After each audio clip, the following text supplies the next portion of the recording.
Bonjour à tous, alors je suis sur le stand Alpine et voilà, je vais vous parler un petit peu au plus au calme, je profite qu'il y ait moins de monde, de la 110 GT4 qui est une évolution avec un kit spécial de la Cup. Je vais vous parler de la Pure et de la Légende. Donc on va commencer parce qu'il n'y a pas trop de monde, on va profiter de suite, on va commencer par la GT4. Voilà, donc la GT4. Alors pour vous en parler un peu plus, il s'agit d'une évolution de la Cup avec un kit spécial à proprement parler. Donc les spécificités sont beaucoup concentrées principalement sur l'aérodynamique. Donc vous retrouvez en particulier cette énorme lame à l'avant. Alors c'était pas prévu à la base, ça n'a pas été pensé dans ce sens, mais ils ont exploité en fait cette découpe afin d'augmenter l'appui aérodynamique de la voiture. La voiture dispose également de 3 radiateurs en fait, on voit exactement ici la découpe, là exactement, sur toute la partie de la voiture avec normalement en fait le refroidissement se passe par le sol, par en dessous, là ici c'est un extracteur, l'extraction d'air se fait par le capot, donc par le haut, avec ici les normes prises essence homologuées FIA. Donc ça, voilà, ce sont des spécificités, ça c'est ce qui la rend, voilà, c'est l'énorme travail qui a été fait sur la partie avant.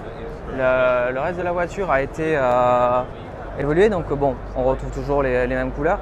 C'est surtout sur la partie arrière qu'on retrouve de nouveaux détails. Au niveau du châssis, des trains roulants, rien n'a été touché. C'est exactement les mêmes que pour la 110 Cup. Donc, ils ont ajouté cet énorme aileron.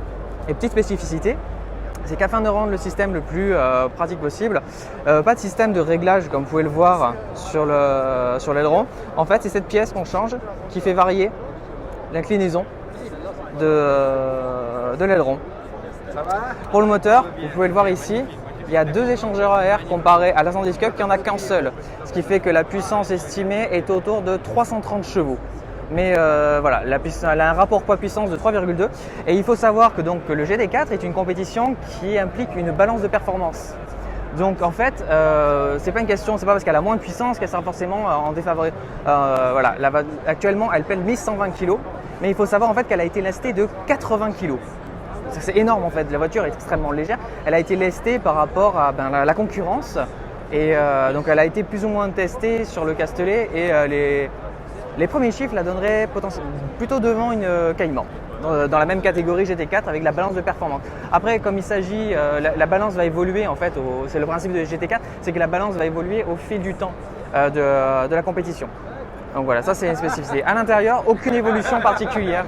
C'est le même, comme je vous disais, c'est le même châssis roulant, le même train roulant, les mêmes amortisseurs, les mêmes freins, pas de spécificité particulière. Voilà, cet aileron par contre qui est superbe de ce côté-là, il n'y a rien à dire.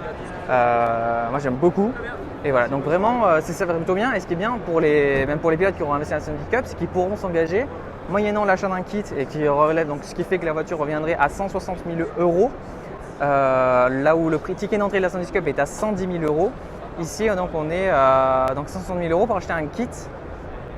Voiture plus kit. Donc ceux qui ont acheté la 110, 50 000 à rajouter afin d'avoir le kit complet pour avoir une GT4 homologuée. Donc la voiture actuellement est en cours d'homologation pour la FIA.